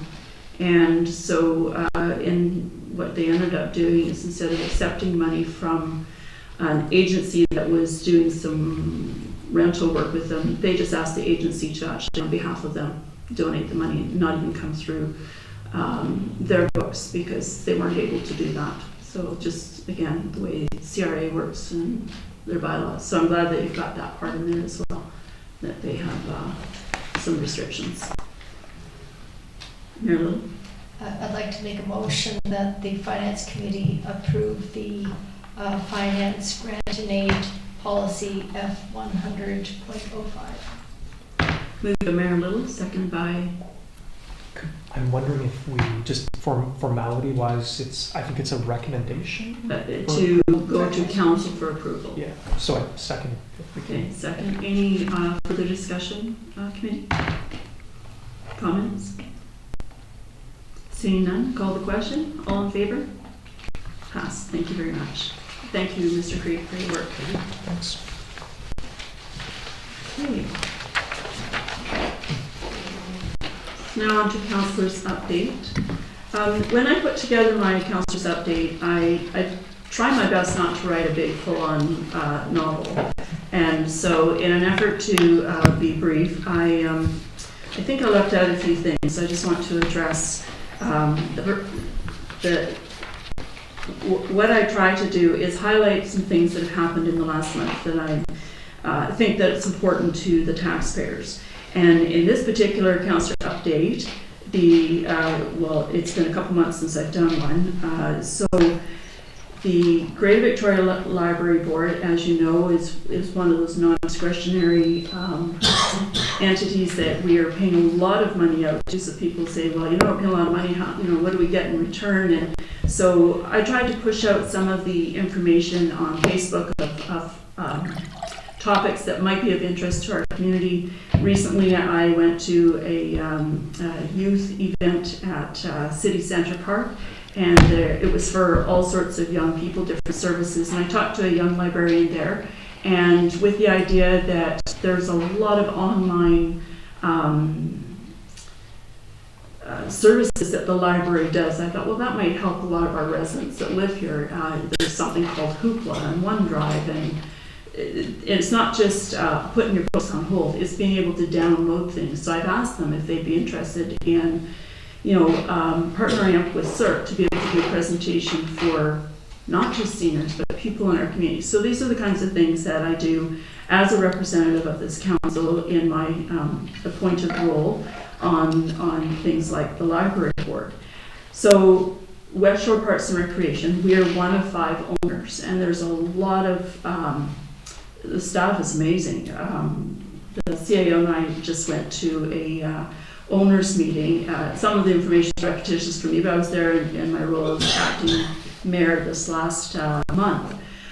So some of the things that have come up there was artificial turf field, triangle baseball field upgrades, youth programming. The artificial turf, what I've put in my report here, struck a nerve with some of the residents, and so I immediately looked at what is it that I put that got people upset.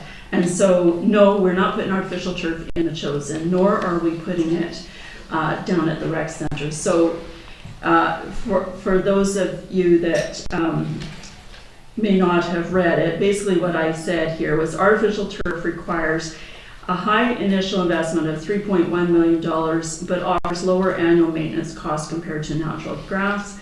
Estimated annual net revenues would cover turf replacement every 12 to 15 years, though they would not recover the initial capital cost. Now, where this came from is the West Shore Parks and Recreation tries to use the grounds. There's about 150 acres. It's completely maxed out with services. And so we try to be multiple use of the facility. So we have different tenants and organizations that come in and use it. So like we have soccer clubs and lacrosse clubs and baseball. And so the fields are not always great to play on for, say, soccer. And so some of them have had to go to other turf fields in the West Shore. So they approached us and said, have we considered that? And the staff hadn't really done a cost analysis. So this is what this was a cost analysis. And they brought it to us for discussion. So my response to the residents, and there was a number of them that emailed me and phoned, and so this was my response. The excerpt you read was part of a larger report from West Shore Parks and Recreation, for which I serve as Machosen's appointed council representative. As one of 5 owners of the West Shore Parks and Recreation properties, Machosen holds a vested interest in decisions affecting the facility. My councilor's update includes insights from the board meetings I attend, where West Shore staff recently presented a cost analysis following a tenant inquiry regarding the potential use of artificial turf fields. This analysis compared the cost of using turf with the cost of natural grass fields during times they are unusable. Like you, I expressed concerns about not only the cost, but also the significant environmental impact associated with producing, installing, maintaining, and eventually disposing of artificial turf. The board members, in agreement with the West Shore staff on this particular meeting, concluded that artificial turf will not replace natural grass fields on the West Shore property. So to put that aside. So I was really happy that people actually are reading but it kind of caught me off guard a bit. On to the next one with the Triangle Baseball League. They're growing in numbers with their youth, specifically their older teens, mid to older teens, and so they need a bigger field. They have Luxton, which is one field that they maintain all the time, but with bigger fields because they're hitting the ball further and so on and so forth. The dimensions of these fields is there aren't many of them around, and because the sport is growing, they want to accommodate. Where we have a field like this on West Shore is beyond the soccer pitch.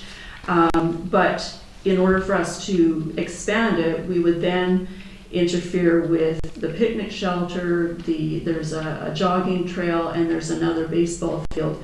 They share the one baseball field with an adult softball club, which is different from baseball. The cost of that is significant, and it only is one user group, and we wanted to have multiple use year-round, so baseball has a season. So the answer was, unlike the turf was an absolute no. With the baseball, we looked at alternatives. So what we're going to go back to that organization with is having it's a pitch that you can, like the pitcher. The pitching mound is different for the 2 different sports. So we're going to offer that to them, a portable pitching mound, so they can still do the work that they do with their particular sport. And that way we're still engaging with multiple patrons' usages of the property. And then the last one was the youth program funding. And so as we learned at the council meeting last week, that RCMP is pulling out of some of the youth services that they had offered, MIST being one of them. This particular youth program, it's called On the Shore, or The Shore. It's grown in popularity. There's an art component, there's culture, there's sports, there's all sorts of different things. And so it was presented to us about 6 different levels, and they're all cost related to whatever service. And so we opted to go for one of the higher ones, which involves pizza, because food is always a good thing to have with kids, and it's a communal thing. What we did explore with that is, instead of us paying that out as taxpayers, we thought, hey, maybe we should get some businesses on board and see if they'll sponsor it. So this is the kind of work that West Shore staff does. They're looking for grants, they're looking at different ways to keep the costs down. As we've heard tonight, wages, collective agreements, and insurances. Wages, insurance this year, that is what's really skyrocketed across the board everywhere I go. Library was the same thing, 4 and 5% wage increases. So these are different things that we work on and my colleagues as well at the table, and the different organizations they're involved in. So that was part of what that councillor's update is. Moving on just very quickly, under the agricultural portfolio, I did put out a couple of news articles this year on promoting the roadside trails and how to be a successful roadside trail business owner with, I think there's like 5 little bullets that's in our bylaw on how to set that up so it's safe, you're off the street, and you're not encroaching on public land or anything, and traffic can get by. And then there was an interesting new design in roadside stands. If you're not making your own, there's actually somebody in Chosen that was approached and has created one. So I approached him, I asked him, can I do a little feature on you, as this was my second or third installment. And I got an email back from him just recently saying, he said, yeah, absolutely, gave me some pictures. And we didn't talk about costs or anything, I just wanted to know if I could put his contact information.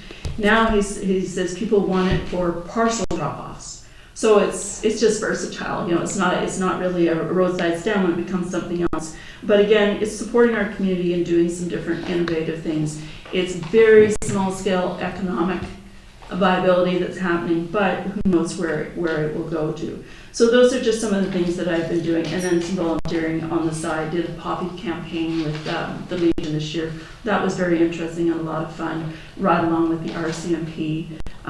Recently organized the Remembrance Day March, and I have to say, this was one of the better years, I think. I mean, the weather was great, but I've been doing this now since before 2010, when I was involved with scouting. I only know that because I went into my book and there was a letter to council about closing roads and whatnot. And years ago approached, the fire department, could we use the kitchen? And because it used to just be scouts. And they would do their little walk down to the cenotaph, and then it grew and grew, and more people got involved. And then, my husband came to council asking for the road closure, and then the fire department was taking care of traffic. So everybody helps in this community. It's absolutely fantastic. Now I just phone up the staff, and somebody make sure that somebody from RCMP Red Surge is there, and then another staff member will make sure that there's an article, it goes in, not an article, but just the announcement into the Gazette, into the news, and out onto the marquee. I did that one myself the other day, and I had to get some pipers in. It's very collaborative, and it's a proud moment when your community actually rallies around and helps out. It's really great that everybody helps in that regard. And Mr. Henry always says the emceeing. We never know until the last minute. 7 o'clock Sunday night, I had people still saying, "Oh, I want to be part of this and that." So I said, "Here you go, Tom.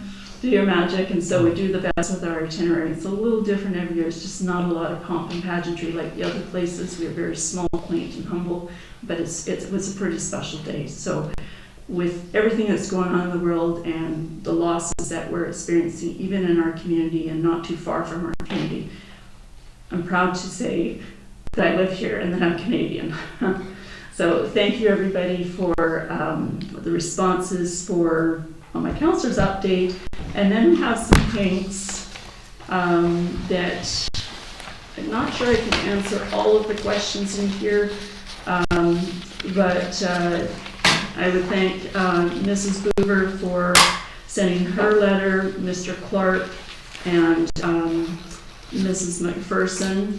Mr. Clark Mrs. Boover had commended Mr. Clark and really would like for us to do our best to keep our income and expenses balanced and sustainable. I wasn't able to reach her. I did try. Mr. Clark had some comments about the fire hall, which is not on our agenda at the moment, but a quick look into the material that I had, which there is a great big binder actually behind the counter that the chief put together a couple of years ago that has all the studies. So back in April and May of 2022, so not this council, but previous council just before us, there were studies that were commissioned to RISEC geotechnical. Those were for soil conditions underneath the building to see if it would be built post-disaster requirement of the BC Building Code. And so that foundation is resistant to seismic response and that sort of thing. Another one was Skyline Engineering, and again that was more of a visible, it was what do we call it? Analysis or report that was given to us, and again, there were some things there about seismic.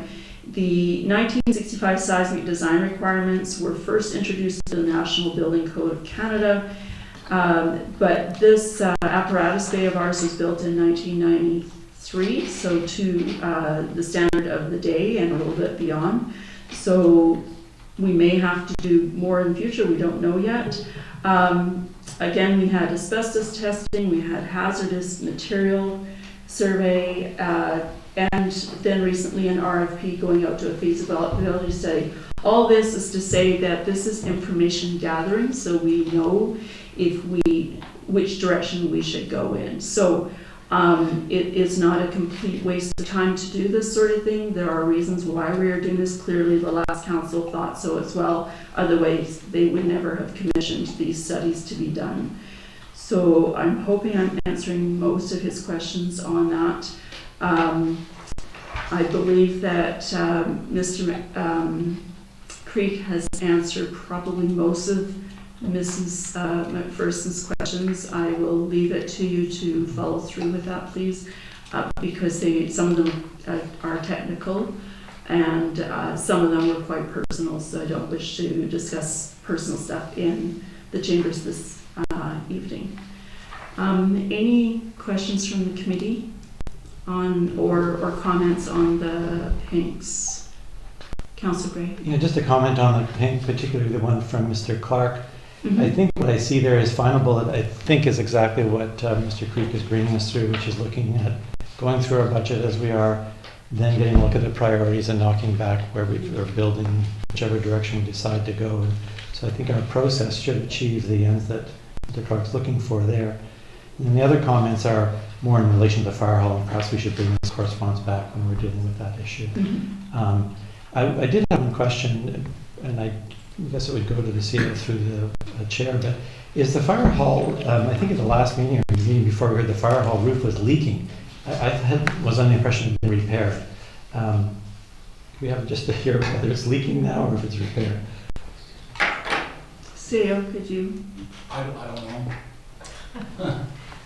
It had a Band-Aid put on it, and it is, when it rains and the winds are in the right direction, we still get leaks. It's not the massive leak that we had before we had that repaired, but we still replace our tiles every time it rains heavily. Thanks so much. So there will be a fire hall steering committee meeting coming up. They're just deciding on a date. This is a public meeting, so it's open to the public. So if people have questions or they want to come and listen to what's being discussed, I invite you to participate in that. It's very interesting and there's a lot to learn. There are no secrets. Okay, so seeing no other questions, committee, I'd like to call for an adjournment, please. Moved by Mayor Little, seconded by Councillor F. All in favor? Adjourned. Thank you.